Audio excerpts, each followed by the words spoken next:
Hmm.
Yeah, right.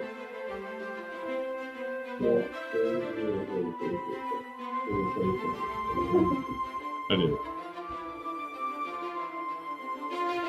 Unilateral is the best way to get consensus.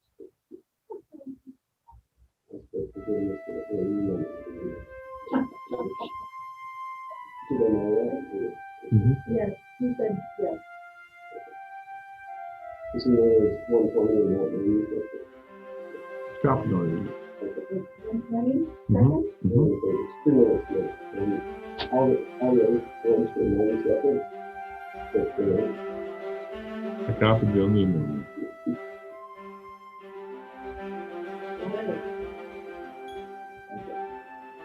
you both consensus. Bad mistake. Big mistake. Let's start.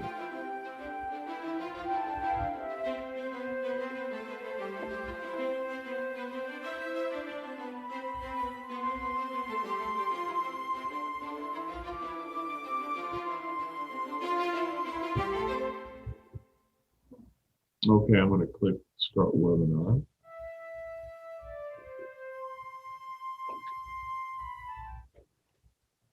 For over 100 years, Rotary members have taken action when challenges arise.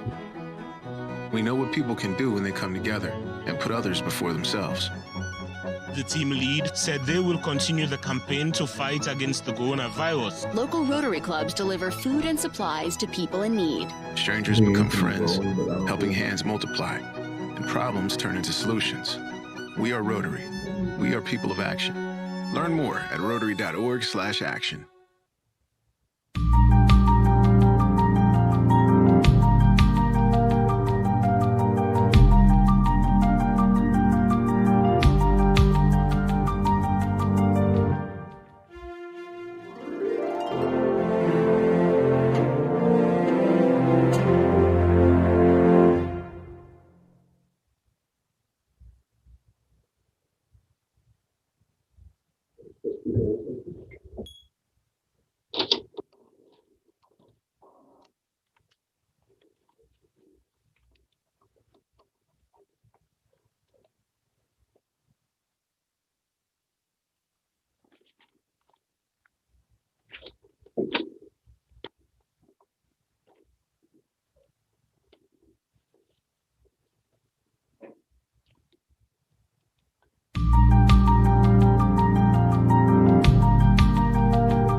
Hello, my name is Adam Lara.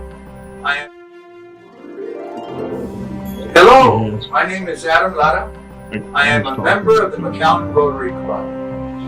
The McAllen Area Rotary Clubs are excited to host today's debate for the city runoffs. We are excited about hearing the answers to some very important questions that will shape the future of McAllen. All Rotary meetings are opened by the Rotary protocols of a prayer, pledge, and a Rotary four-way test. These will be performed by the McAllen Area Club presidents. Let us begin.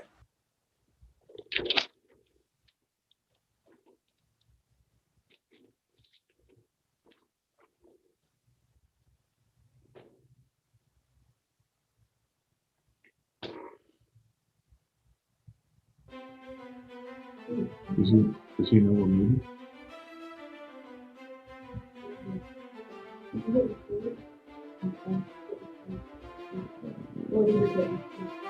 Yeah, I can't hear anything.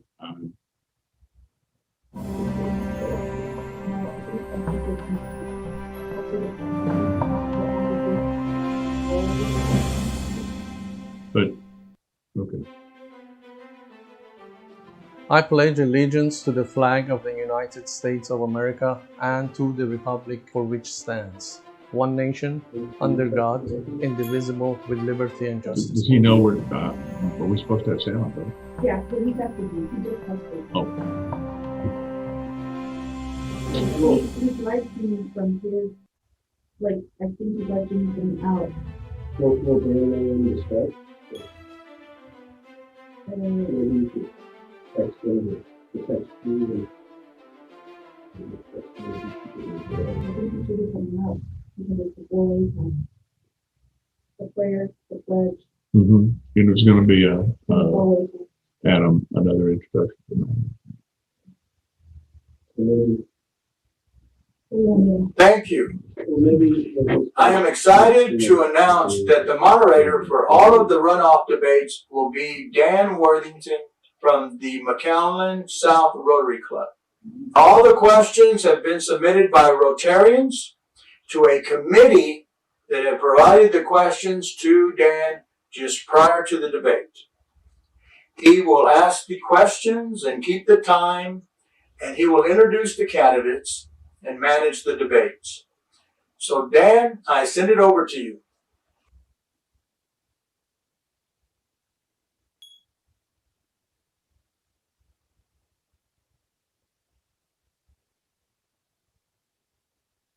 Good evening. My name is Dan Worthington, and on behalf of the McAllen Rotary Clubs, welcome to the 2021 Mayoral Debate. For those of you listening and watching on Facebook Live and YouTube, welcome. To our two candidates, Veronica Whitacre and Javier Villalobos, welcome and thank you for joining us again. The truth is, the city of McAllen leads the valley, and this election is for the person who will lead McAllen. I want to remind our listeners that our election early voting will begin on May 24th and end on June 1st. The election locations are Lark, Palmview, and I'm missing one, Firemans Park. General election will be on Saturday, June 5th at the Achieve Early College High School, the Old Lincoln Junior High, Lark, Palmview, Gonzalez Elementary, Mackay, and Victor Fields High School. With that,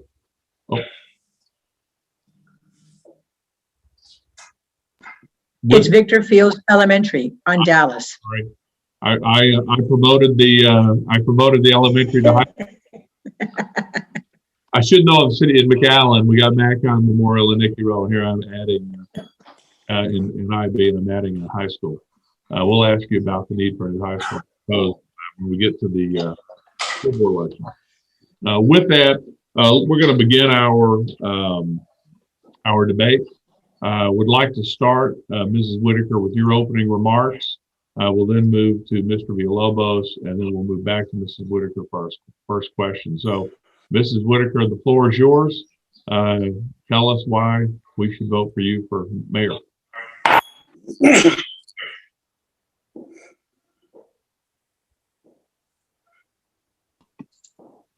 Good evening. My name is Veronica, and many reasons. First and foremost, I've been on the commission already for 8 years, and I'm presently McAllen Mayor. Reasons McAllen. And since coming back after college to the city of McAllen, I have given back to my community through many, many nonprofits. So for the last 30 years, I have had passion and I have wanted to give and I wanted to lead in the city of McAllen. And for that reason, I believe that I am ready to be your next mayor for the city.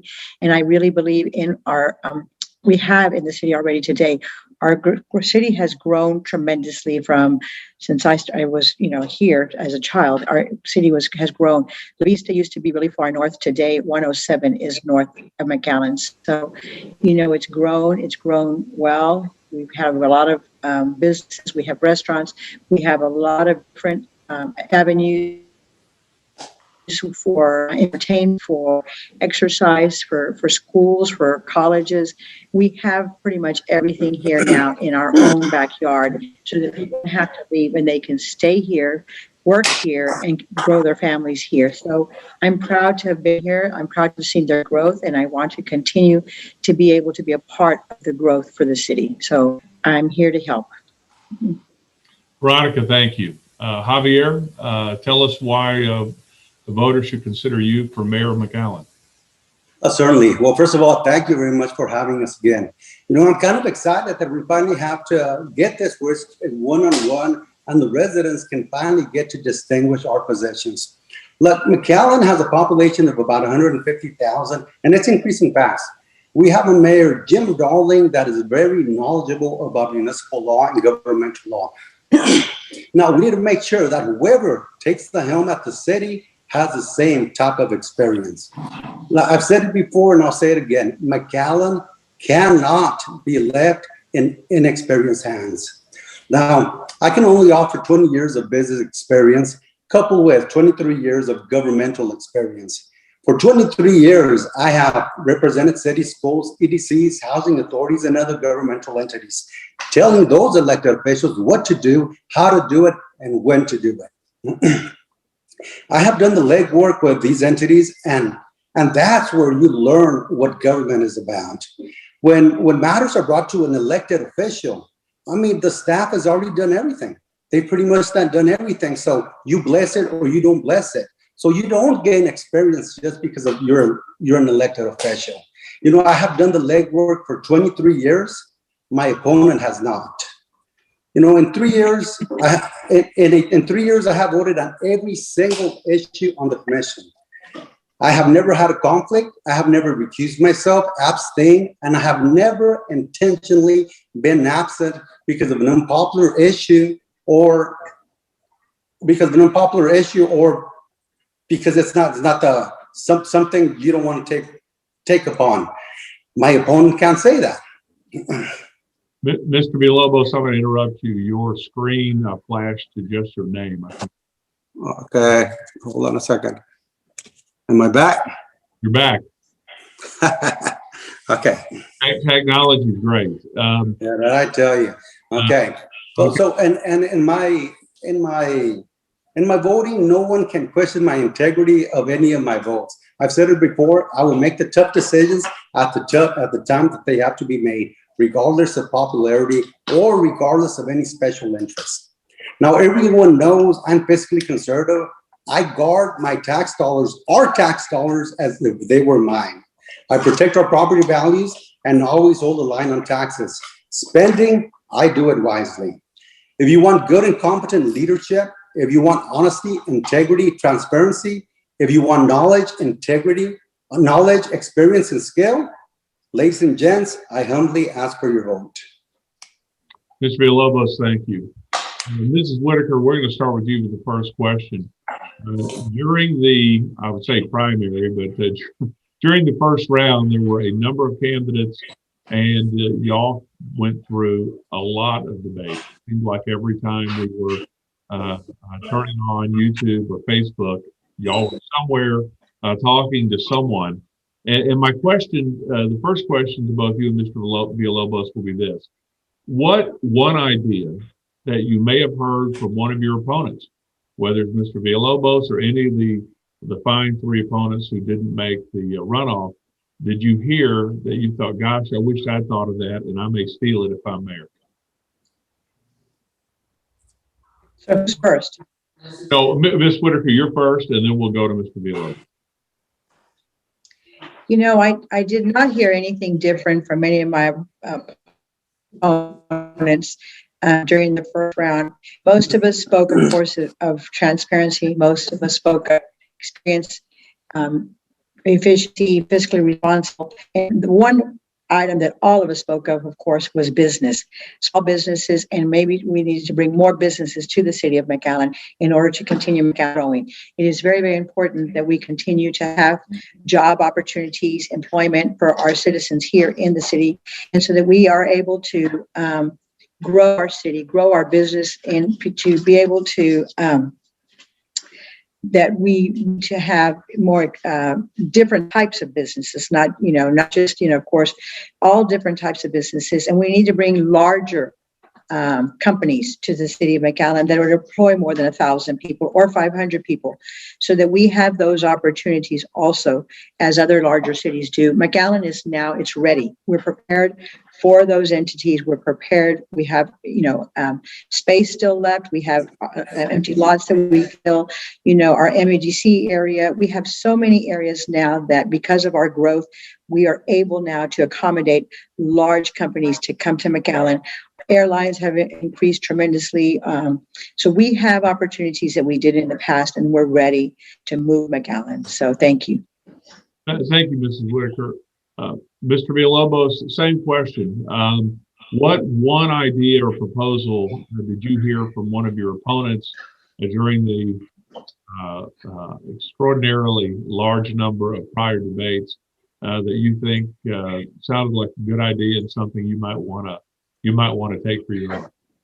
Certainly, it'll be real nice and short because I will answer the question. During the debates, during the forums, one of the things we get a lot of complaints regarding our development corporation, regarding the development corporation. Oh boy. And so a lot of stuff has to deal with the development center. I remember one of the events that I was about to answer something, and Mr. Falek went before me and he took it, which is fine because he was correct. Our development center needs to have either a little bit more staffing, liaisons, or case managers that go and follow each project. That's the majority of the complaints we get or calls we get as commissioners. And we direct them, of course, to the staff. But I think that was a wonderful idea that Mr. Falek said, and I totally agree. So that's one thing that I took. Well, he took it from me, but that's one idea that we agree on. Okay. Mr. Villalobos, we'll do a start question 2 with you. You and Mrs. Whitacre have been on the city commission together for several years. What do you think is the one thing that distinguishes your leadership style and where the direction you see the city from that of Mrs. Whitacre and her vision? And then Mrs. Whitacre will ask you the same question. Okay, certainly. I think something that really distinguishes is preparation. And I guess that's a little unfair because I've been doing it for 23 years. We talk about experience and then the willingness to vote no matter what. I don't care whether it's an unpopular issue, I'll do it. As a matter of fact, sometimes I'll tell you right now, I have lost votes because I make a decision that may affect a small group, but benefits the whole city.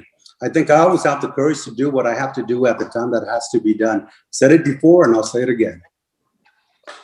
Okay. Mrs. Whitacre, same question to you. What do you think is the primary difference in the vision that you have for the city from that of your opponent, Mr. Villalobos? Most of my time within the city and outside of the city, but in the city of McAllen, with being a part of a group of the McAllen Boys and Girls Club or the museum or all the different boards that I was on, plus the commission, I have a passion for the city of McAllen, and I've been embedded in our community. So I'm well-rounded with information from all different entities. That is one. Number 2, I have 8 years within the city of McAllen's commission, and so I've been there for different decisions. And so I think just having the experience and sitting next to the mayor, Darlene, of course, I learned a lot from our mayor because he has been in our community and as an attorney, as a assistant city manager, you know, as a commissioner and also as a mayor. So he is a wealth of knowledge. And I was able to sit next to him for many, many years. And I learned from him and I listened. And so with all that being said, I also have conflicts. I don't have a single conflict in anything in the city of McAllen or other cities. And so I believe that I will be able to fully sit on the commission as your mayor without a conflict from other cities. Thank you, Veronica. I'm going to have you, Veronica, start with question 3. The convention center is just a fabulous facility, but for service clubs like Rotary, Junior League, and others, it is priced out of our ability to. That is correct. During the debates, the prior debates, there was some discussion of potentially building something like we used to have at the Civic Center, maybe a very low cost Civic Center that service groups, others from McAllen, could utilize so that they don't have to go to the FAR Center, for example. Would you support the city developing a civic center targeted toward, but not exclusively for the use of our service club? You know, I will, but we might not even have to build another center. We might be able to just add on an area either north of the convention center already, because there is space. So, and there is space even on the land where we're at, or just adjacent, so that we do have a smaller area in order for us to have activities or to have different organizations meet there or have dinners there or galas, whatever it is at a smaller scale. I absolutely agree with you, and you are correct. We have had to leave our city in order to have other events. And I won't name our opposing centers, but I would be definitely in favor of that. Not only that, pricing. A lot of the nonprofits are not able to pay what they are asking because they are a nonprofit, or they're going to have to be assured that they can have the amount of people attending the event that they're able to pay the cost. So I'm 100%, because I have already been involved in 2 nonprofits as an executive director. So I feel their pain. Thank you. Thank you. Mr. Villalobos, same question to you. What is your position on the city potentially constructing a civic center as opposed to the, again, fabulous convention center area that we have, but a civic center for organizations like Rotary, Junior League, et cetera, that would be affordable? You know what, actually, I think that would be fiscally irresponsible. We have a great convention center that can be utilized. What we have to do is maybe change our policy regarding the rates. When you get volume, you can take care of things. You can make small events. You can separate an area, but to go make something totally different to accommodate, it wouldn't make business sense. So I think, look, let's go back. Let's go to the drawing board, look at the numbers. Because a lot of times our convention center is sitting there idle. It should never be idle. Let's utilize it for the purpose of the Rotary, of the nonprofits. And what do? We keep it going, it's volume, and we don't have to spend another cent on anything else. All right. Javier, I'm going to begin question 4 with you. There have been discussions in the past about the city revisiting, updating its conflict of interest policies. Is that something that you believe needs to be done, doesn't need to be done, and why? Sure, you can always update, you can always review, but of course you know that all that is under Chapter 171 of the Local Government Code. And a lot of the times people don't understand, and they keep on saying conflicts because I represent a municipality. Well, what they don't understand, and that's what I'm talking about, lack of experience, is that a governmental entity is not a business entity for the purposes of a conflict. I've said it before, people have to understand what it is. We should always make sure that whatever decisions we make, that there's no conflict at all. Now, of course, I also want to tell the residents, it's very simple. Like, for example, Jim, when he was working for Renaissance, if there's a conflict, what do? you abstain. That's all you have to do. There's nothing evil about having a conflict. Now, it is evil if you continue discussing and voting when you have a conflict. Fortunately, I don't think we've ever had that situation in McAllen, but as far as revisiting, I have no problem revisiting the issue. Okay. Mrs. Whitacre, same question to you. Do you think that the current City of McAllen conflict of interest policy needs to be revisited, or do you think it is sufficient to do the trick? You know, since I've been on the commission, I don't know that I've ever had any trouble with the conflict of interest. I believe that everybody has respected it. So I don't think it needs to be revisited at this point. I don't believe we even have a commissioner on here and there, but it's not a very common practice for us to have to recuse ourselves. So revisiting, maybe when it gets to be a little bit, more aggressive, I can understand that we would have to. But at this point, like I said, it's, those who do have a conflict are very right off the bat come and say, I have a conflict, and they raise their hand and they, admitted themselves to make sure that they are on the record that they did recuse themselves. So revisiting, only maybe just to double check with what the rules and regulations are. But I think in the last 8 years, we've been okay with conflict of interest and recusing ourselves. Okay. I'm going to let you take this question. Okay. So earlier I asked a question about whether there had been anything that any of the other candidates said that you thought was worthy of, to be polite, stealing. And so I'm now going to do something. I saw one of the debates that I thought was a terrific question for the debate. I'm going to let you, Veronica Whitacre, be the moderator for one question. And this is your chance to ask Mr. Villalobos any question that you would love to have heard asked, and perhaps, or maybe wasn't on my list. And then I'm going to give Mr. Villalobos the same role. So Veronica, ask Mr. Villalobos any question you want.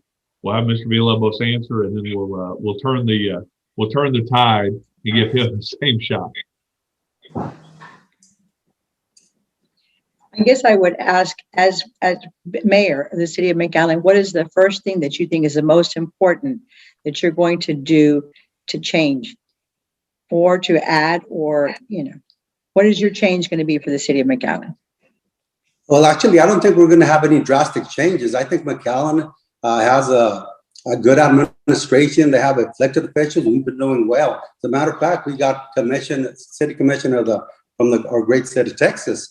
But one of the few things I do want to do is we definitely need to rejuvenate the South, balance the tax base to promote or to assist at least the North also.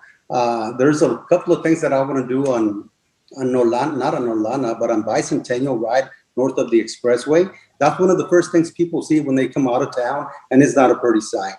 There's among other things, but I think those two, and of course, revamp the development center. Those are one of the most important things I would do. Okay. Well, Javier, this is your chance now. What question do you want to ask Mrs. Whitacre? I was going to ask, but it might be a little difficult. But okay, one of the most important things we do here in McAllen is procurement, and I guess we both tout experience. We have about a $400 million budget, and so we spend a lot of money on procurement. I guess my question would be, does Ms. Whitacre, with her 8 years of experience, know the exceptions to competitive bidding? I do. In competitive bidding, of course, that we're always supposed to choose the most fiscally responsible bid or the lowest bid. But sometimes we do have to choose the middle bid only because they have other ideas that are going to bring in, other entities that they're going to add, other idea, so that it doesn't always have to be the lowest bid. And sometimes their rating is not because they are the lowest bid or the highest bid. We also have to look at the rating, how much the company has, where they're at. If they're an honest company, if they, give you what they've said they're going to give you in the contract. If you sign a contract, to make sure that everything is going to be on the up and up.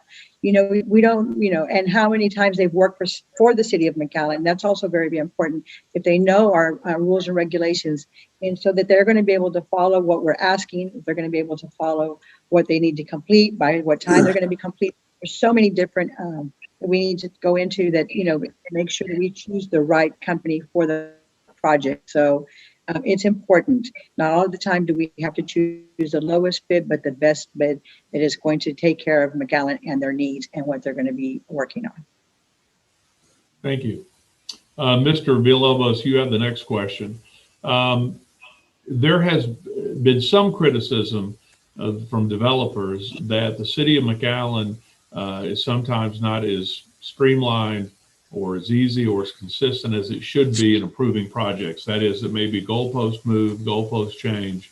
And my question to you and follow up to Mrs. Whitacre would be, do you think that's true? And if you do, what do you see as an easy fix so that we have a streamlined, consistent, predictable policy for allowing developers to operate here in McAllen? Okay, look, we have fantastic staff, but I also know that is true, that we have a lot of issues in the development center. And like I said, that's one of the issues we had. And one of the things that I agreed with Mr. Fallick way back then, that we need to revamp the development center. We need to really take a look at it, set some policies that dictate, look, this has to be done these days, this follows, and we got to follow through. But sometimes it's not just the city, sometimes it's the developers. We've gotten calls where they talk about, well, this hasn't been done. Then we look into it, and it's not the city, it's the developers. So I have suggested, kind of as Mr. Fallick had suggested, look, we have to get a 1-2 more case managers, a liaison that is the intermediary between the developers and or construction companies and the city. Let's do it. I think it would be very beneficial. It'll speed things up so that we can increase our tax base with the completion of the projects. I think it's very important, and I think we should do it. Mrs. Whitacre, same question to you. Do you think the criticism that has been leveled by some, that the city is not quite as consistent and predictable to developers is fair? And if you do, how would you see that adjusted? Don't explain why you believe we have it right. Well, I have heard that complaint, several times, and I understand. And we have improved in the last couple of years because we didn't even used to have a development center. Now, at least these developers and those who are going to do remodeling in their homes have to go to one building. They only go to one building now, and all their needs are in that one building, and they can go from one window to the next window in order to get all of their permits and to their fees and everything taken care of. In saying that, though, of course, some of those, they didn't bring the right paperwork, they didn't bring their contract, or they didn't bring the design that they're going to add to the home, to the addition, or whatever they're going to do. So, those are things that can be easily resolved. And I suggested in one of the debates that we did have this meeting, I suggested that maybe, before when someone makes a call, we've got a flyer here. If you'll give me your email, I will send you, in an email exactly what you need to bring to the development center before you even walk in. I will tell you exactly what paperwork you need, what registration forms, what permits you're going to be looking for, how much, whether you can bring 1 check, 2 checks, or 3 checks, in order to make sure that you pay properly for everything that you're going to be asking for while you're at the development center, so that you don't have to come back and forth. There's also ways that we can also do marketing with webinars, different areas that we can, visit developers and say, what, I'm going to go to Tres Lados, or I'm going to go wherever, convention center one afternoon, and say, we're going to have just a webinar or just a meeting for everybody to learn, ask questions, and know what exactly they need, so that we can correct our process, so that we can have feedback, so we can have conversation. What needs to be done in order for us to be more efficient? what they feel needs for us to do to be more efficient. We need to have a conversation in order to work together and to continue. And again, those are part of the reasons why I also said that the ordinances needed to be updated, because some of our ordinances are outdated from 1979 or 1980 to today. And of course, we need to update those ordinances in order to meet the needs of today's demands for development and for building and for addition and redos for homes. Thank you. Thank you, Ms. Whitacre. The next question will begin with you. Okay. Jobs have been a struggle in the Rio Grande Valley since as long as it's been a Rio Grande Valley. McAllen's been a leader. McAllen's been a leader in the job market, but it seems our per capita income is always a challenge. Where do you see the city? How do you see the city directing continued job growth and income growth over the next 5 to 10 years? Well, as I mentioned earlier, and thank you, as I mentioned earlier, getting the big companies to come to our city in order for us to be able to employ more than just 50 people or 100 people. We need opportunities for us to be able to employ 500 or 1,000 people in order for these people to have good paying jobs, insurance benefits, medical benefits. And so in order for us to do that, we need to be able to go out and recruit different big businesses and to look for people who want to live in South Texas, so that at that point we can have our community have a good stable job with benefits and rent fringes, so that they'll stay here, so they want to go to school, come back and live in the city of McAllen because they have a grand job opportunity. Thank you. Mr. Villalobos, same question to you. What's your vision for the city continuing our march toward fuller employment and better paying jobs? Well, you know what? That's our wish right now, but unfortunately, people aren't even looking for work right now because of the stimulus packages. I think that, first of all, that needs to stop. It's about time. We need to get back to work. But as far as the city itself, look, the EDC, we're always trying to hit a home run, and I hope we do. But if not, let's concentrate on our mom and pops. Let's concentrate on our small businesses, do what we need to do. But the other thing we do, and I think we do very well, is collaborate with the rest of the schools. A&M is here. UTRGV is here. We have STC. We have nursing programs. Education is what we need so that bigger companies now will have the type of workforce that they need. Little by little, we're growing, and it's going to take some time. In the interim, we have to do and concentrate and help out the ones that are the backbone of our city, which is a small business. Thank you. Mr. Villalobos sort of ties into the next question. One of our favorite Rotarians, Dr. Shirley Reed, was instrumental until her retirement at building one of the jewels of the city, South Texas College, and of the region. And part of what she did, what they did, were develop programs that provide training for great jobs. And my question is, I know we have an interim president, Mr. David Plummer. Do you see future partnerships between the city and continuing partnerships with STC as part of your vision for us moving forward? Now, not only with the STC, we should have partnerships with everybody. To A&M, UTRGV, whatever we can. I mean, education, I always say when it comes to myself, like I've said it, look, my parents had a second and seventh grade education, but they always instilled in me the importance of education. So look, you got to do it. Whatever we can do with the city, whether it's with the school, STC, UTRGV, or A&M, and hopefully now a law school coming in a few years, we should do it. Because those are the type, once you get your degree, once you attract companies that need that workforce. Right now, we're having a lot of problems. I've been talking to some people, even engineers can't find people to work for them. They can't find engineers, imagine that. And that's paid very well. So we got to keep on doing it. We got to keep on providing the workforce that earns, the big dollars. We have enough where you earn minimum wage plus, but we need the top dollars. Okay, Mrs. Whitacre, same question to you. And I didn't mean to exclude our other local universities. They're fantastic. Shirley Reed was with us, and so she gets the Rotary advantage during our debate. But how do you see the city partnering with our local universities and colleges and helping to improve our job situation?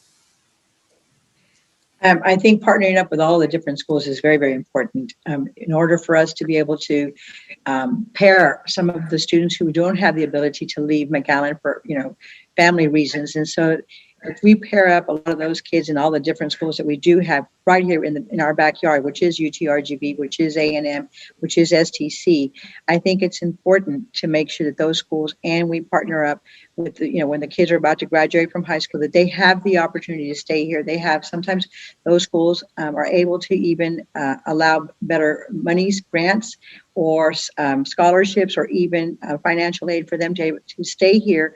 And and it's economically it's in their economically for them to stay here, stay with their families, and continue their education right here in our backyard. And we even have some of these schools from Our Lady of the Lake is just a few miles away also. So we have brought the opportunity for our residents, for our community, so these children can get educated right in our own backyard while they still can keep a job, still help their families, and at the same time get a degree and move forward.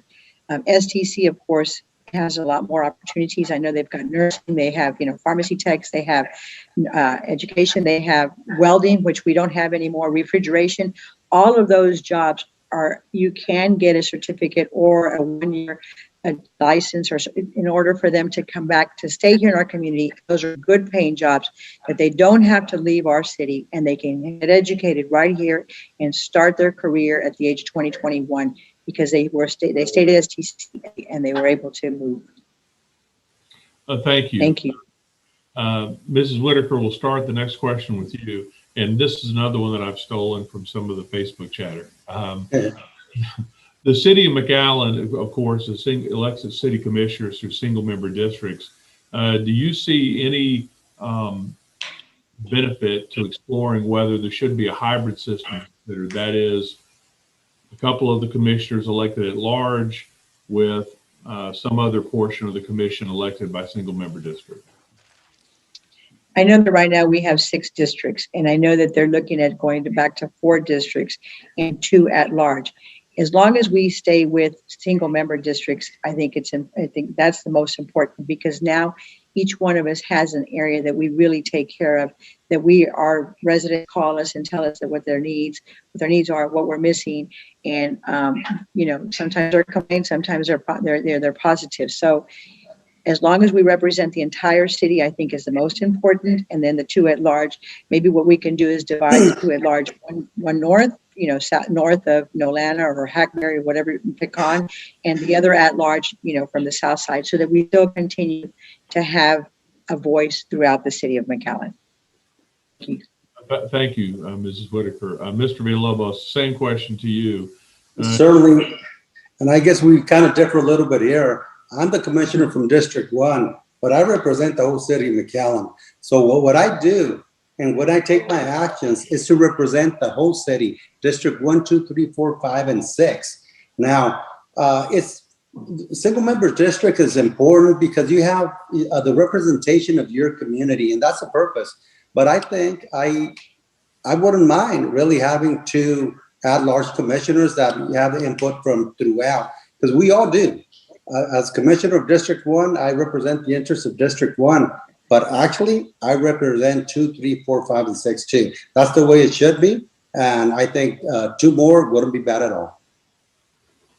Good, thank you. Mr. Villalobos, we'll start the next question with you. If the city received an email tomorrow, or I'll take it back on your first day as mayor, that the federal government had a $5 million grant, all you had to do was apply for it, what would be the #1 item on your list that you would fill in on the application to benefit the city? If it were only $5 million, what I would do is, as I spoke earlier, just north of I-2 on Bicentennial. Need to see if we can either acquire some property or set a noise barrier. That area is the first thing people see when they come from out of town. If you're from McAllen, you know it, but if you're not, that's the first impression you get. I want to change the image of McAllen because McAllen is beautiful. It is beautiful, yet a lot of the people come from out of town and they expect, you know, a barrio type of deal. And when they see that, as soon as they cross I-2 and Bicentennial, they get it. So that's one of the things. I think $5 million probably wouldn't do it, but I think it would take us along a decent way. Mrs. Whitacre, same question to you. You know, I feel like Austin Powers, $5 million, and everything's a lot of money. But I don't want to say 5 million. So we'll say with 5 million. If all you had to do was respond to an email to the federal government for a grant, what would you request? What would you use the $5 million for? Thank you. I think that I would use I would use it for two things, and it's going to be hard for me to choose one or the other. I would like to finish all of the drainage projects so that we can then start, using the monies for after the drainage projects are completed, if we still have any left, or what we would need to do in order to fix those. I think that would be the most important because people do complain, especially when it rains. That would be one. And the second one would be I would fix all the roads for traffic so that we could flow in a much easier pace because we've grown so fast and we need more structure, more road structure. And I think that would be my second reason to use that money in order for McAllen to flow at a better pace. And so that we're not, at 5 o'clock stuck in traffic, which is a good thing in big cities. But. Thank you. Mr. Villalobos, we'll start this question with you. What is the largest difference that you have today with the current City of McAllen budget? Pardon, I didn't understand. Yeah. So what about the City of McAllen budget do you most disagree with, if anything? Okay. Actually, we have a very tight budget, especially because of COVID. But even the previous budget, which is very similar, is a pretty tight budget. We collectively, as a commission and the mayor, we made sure that our budget was tight. So I don't think there's anything that I would really say, look, you know what, we really, really want to change. I'm telling you, we took our time and we went through it with a fine-tooth comb, and our budget is pretty tight and it's pretty good. Okay. Ms. Whitacre, is there anything about the current budget that if you could take out your red pen, you would change?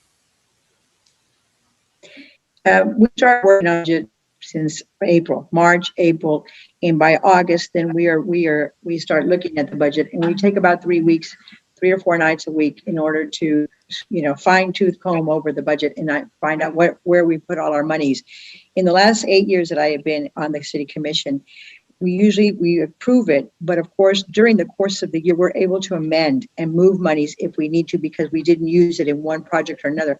And that at that point, usually there's something in a project that comes up, and at that point, then maybe that's where we can find monies in order to fix the other problem that we've had, or where we're short monies, so that we can actually complete everything that was in our goal for that year and move forward. Thank you. Mrs. Whitacre, we'll start the next question with you. One recurring issue during the prior debates was the McAllen Airport. What is your vision for the future of the McAllen Airport? Is it another runway? Is it an expanded runway? Is it both? Is it moving? Is it staying? Where do you? It is already in the works. We don't know if it's going to take 5 years, 10 years, or even up to 15 years in order for us to add other runways. So they are having discussion about that. And so, yes, I think it's important that we add other runways to our airport, and that'll give us the opportunity, of course, to have more flights and more opportunities for people around the United States to come to visit the city of McAllen and the Rio Grande Valley.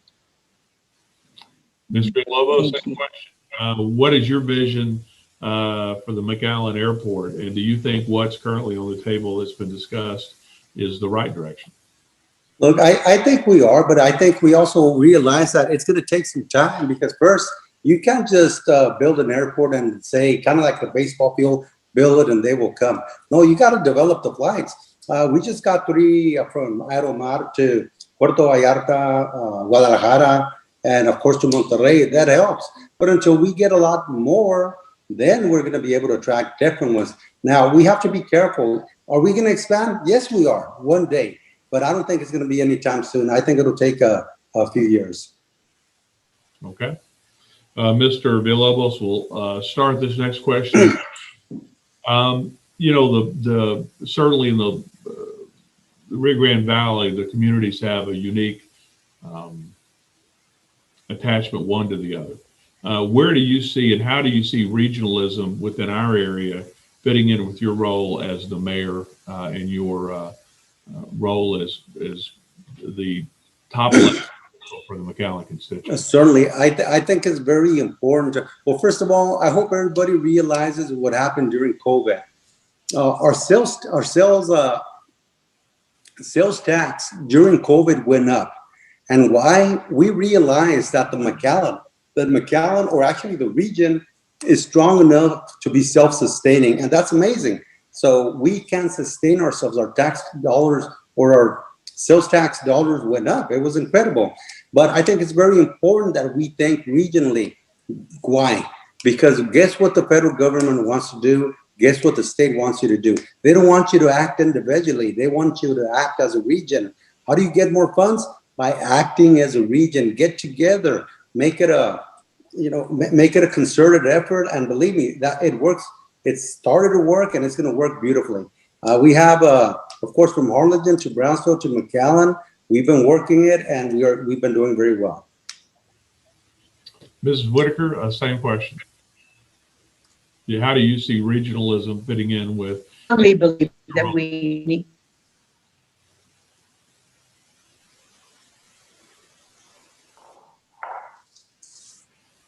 Can you hear me? We can, yes. Okay. I do believe that we need to start working regionally and throughout the Rio Grande Valley. I think it's important. At one point or another, we get more monies that way. And of course, we would have all of those monies would be divided according to your population. And so I think in working regionally, then we would have larger projects that we would be able to work together with, and we would have a large vision. So I think it's very, very important for us to work together as a region and for us to receive monies and be able to work and then be able to make projects or do projects that we can, be neighbors and partners and be able to educate again and to give more to our community. I think that's so important.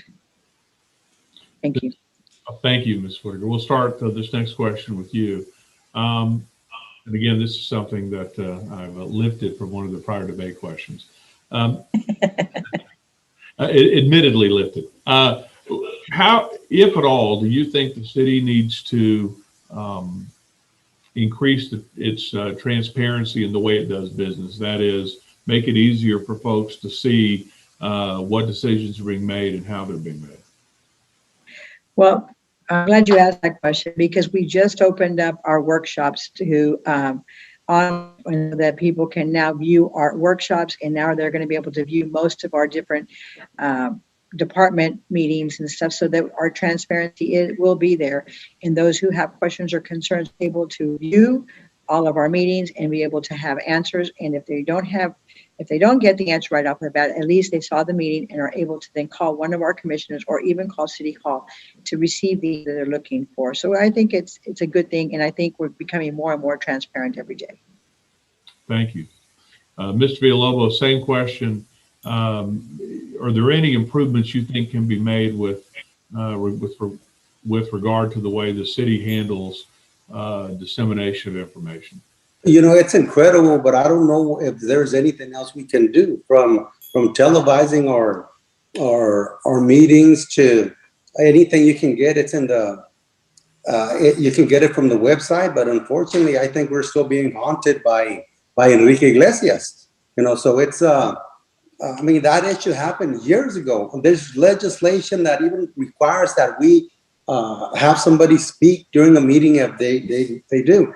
open meetings, open records have always been around. We have a great legal department that keeps us online. So I have no issue, and I don't know what else we could possibly do to be more transparent. But the thing is, people also have to realize, in order to be transparent or to know how transparent we are, go to the website, look for information. Don't assume that it's going to be given to you. Look for it, it's in there. Or do an open records request. Okay. Ms. Villalobos, next question's for you. Do you have a vision for downtown McAllen? And if you do, what is it? And if it's more of the same, that's fine too. Just it's not necessarily more of the same. What I think we're talking about, look, I think we need to rejuvenate downtown McAllen. This past year, we put up, I don't know how much money we put, but less than $500,000 on matching grants to renovate some storefronts. I think that's too little. Look, the downtown area needs some help, needs some rejuvenation, and I think we have the funds to be able to do it. I think once that happens, once downtown McAllen looks a lot better, people generally tend to respect the area even more. Keep it clean, make it look better. So it's a state of mind. So I think we can work with North McAllen. We need to make sure. The other thing, part of that is also make sure we have enough police officers throughout.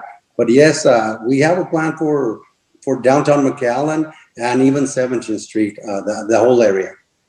well, Javier, let me ask you a follow-up on that. Downtown McAllen, at least with the local businesses that are there, appear to me to be, I believe, to be part of what makes McAllen unique.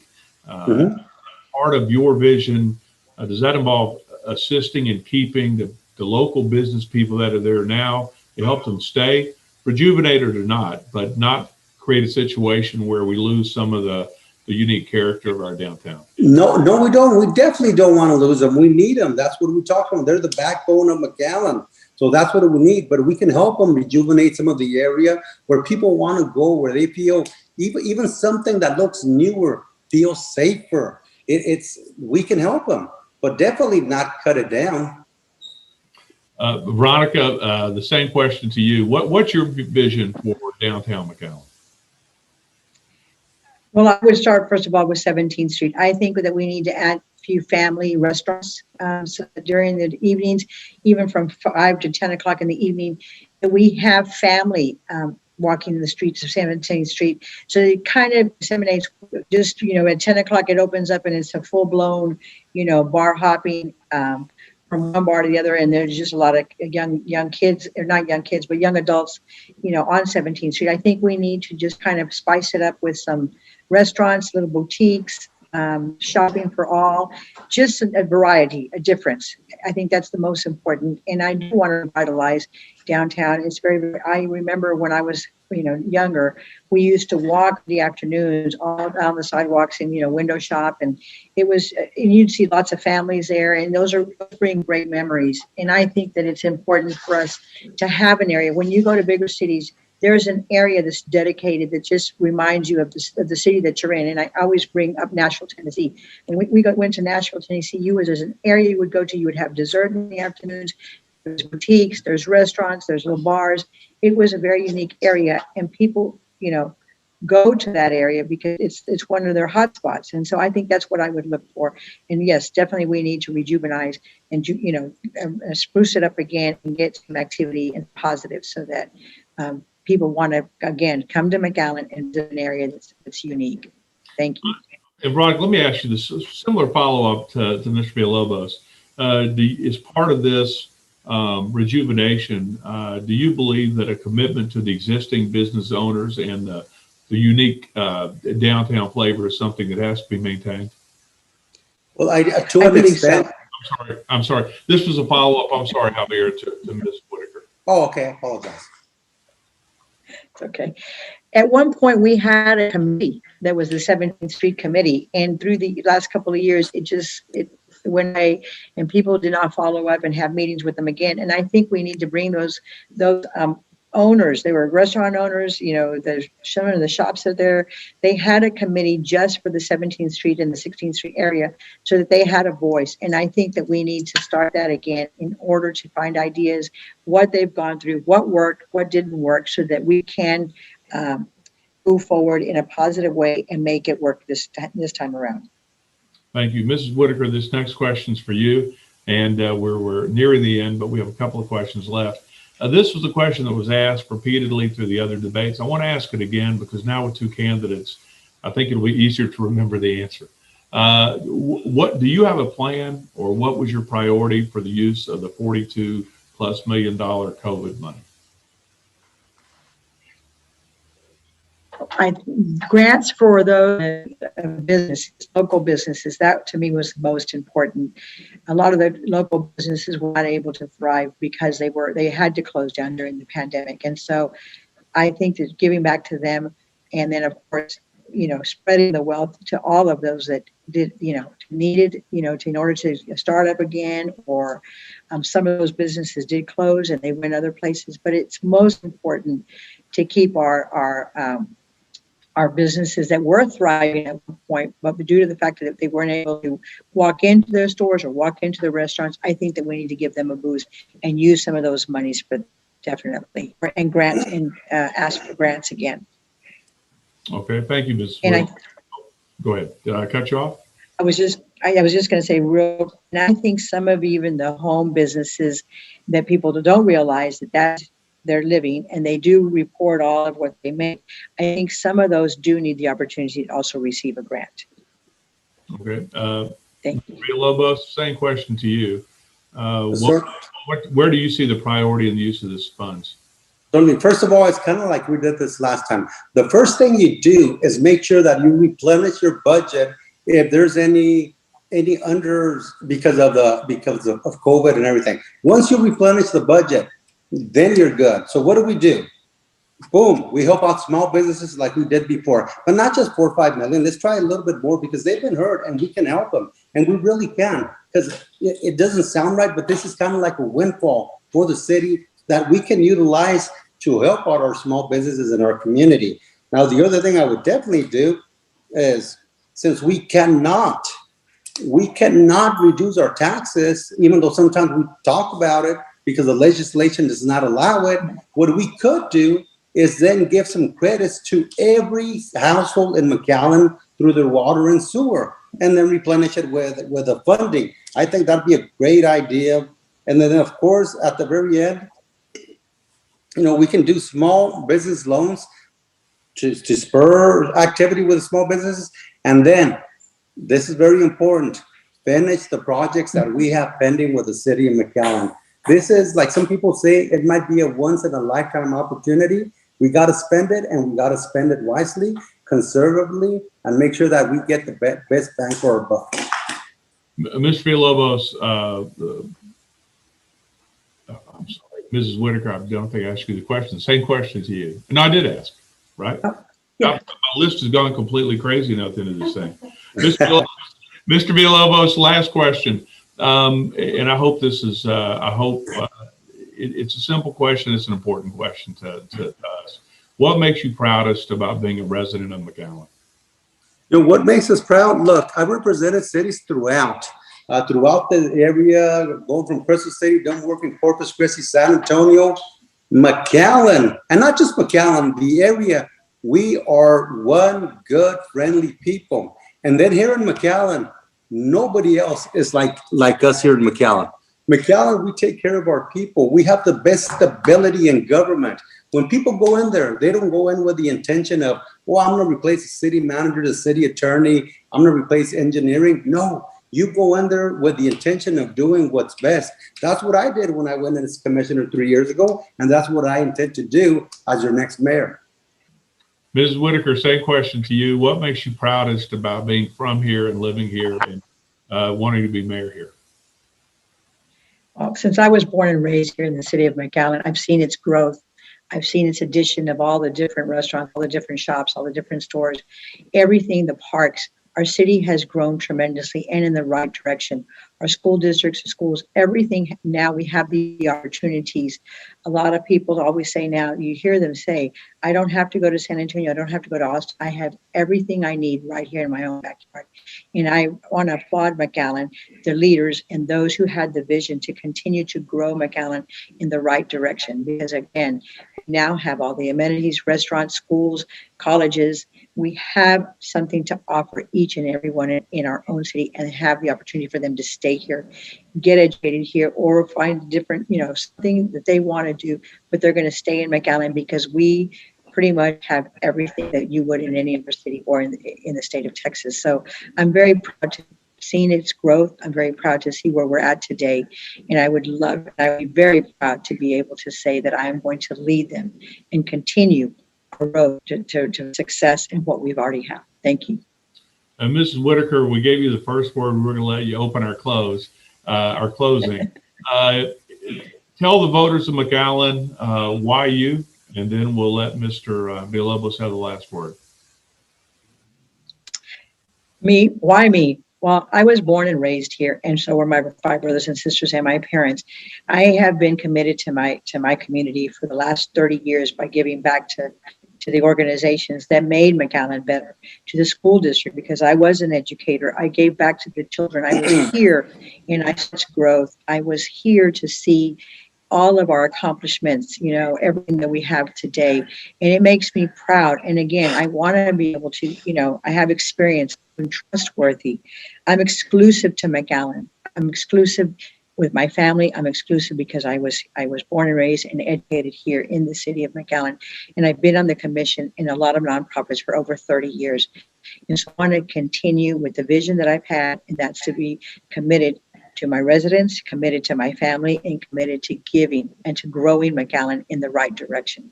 It is so important that everybody goes out to vote. That's what we need to make sure that everybody understands. I know you voted a couple of weeks ago, but it's so important to go out and vote again on May 24th through June 1st, and to make the right decision for someone who is here for the community and will answer all of your calls and be here and be fiscally responsible, transparent. And I want to make sure that I am, ready to give and ready to go on June 5th or June 5th. So thank you all for listening to us again this evening, for allowing us to visit with each and every one of you, answer some of your questions. And if we didn't, you're more than welcome to reach out. Again, please vote and vote Veronica Vela Whitacre. Thank you. Thank you, Mrs. Whitacre. Mr. Villalobos, we'll give you the last word. Why you? Oh, certainly. Well, first of all, thanks again to the Rotary. I really enjoy these type of events. Well, I hope the residents have seen what I say when I talk about differences in qualifications and experience. Look, I'm not from McAllen, but all my kids are. I am McAllen now. So my heart's here, and it always will be. I'll do whatever is needed to protect McAllen, as I have before. Even before I was an elected official, what did I do? I saved, with the help of the other individuals, I saved McAllen in excess of $1 billion. That's correct. Listen up. Over $1 billion. Now, what did we get? We got a leaner and more effective government. We saved money that could now be utilized for families. And we made government aware that we will fight against unwise spending. We did it. And if it ever happens again, we'll do it again. Look, I will continue doing the same as your commissioner as if I'm elected as your mayor. Because together, I'm telling you, we can make this even better. Now, I ask residents, what's in the best interest of McAllen? A candidate with knowledge, experience, and skill, or someone who's popular because of family ties and because has taught a lot of kids swimming? I ask them that. Being the mayor is not all fun only. It isn't. There's tough responsibilities. Tough decisions have to be made. Tough negotiations have to be had. You cannot properly lead if you do not have the background or have done the groundwork before. And that's where there's a lot of difference here between me and my opponent. I have immediate plans to revamp our development center. Investments in McAllen should not be a burden. It should be easy. And that's what we were talking about.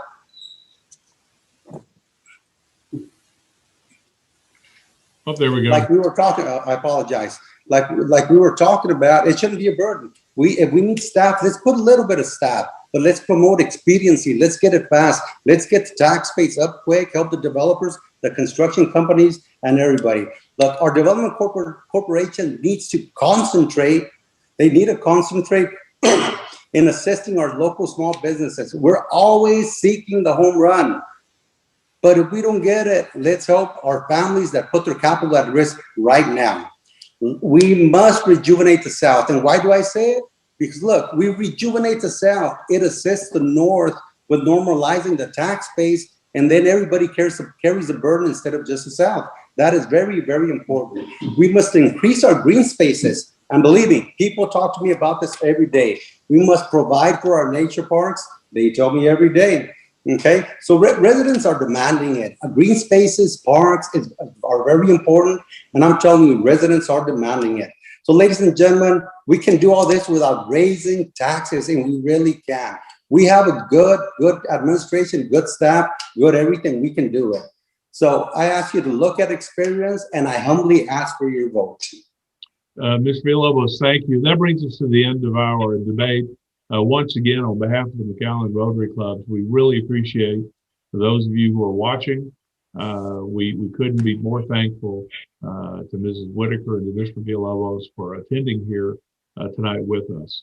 The only pitch I would make in addition to voting, please vote. It matters, and it seems that we never quite have the numbers we would like to see. But vote, but also consider getting involved in this community. There's lots of need. There's lots of groups that can help, and we're willing to use it. So on behalf of Rotary, on behalf of the candidates, and everyone in the Rotary Club that helped put this thing together, thank you and good night.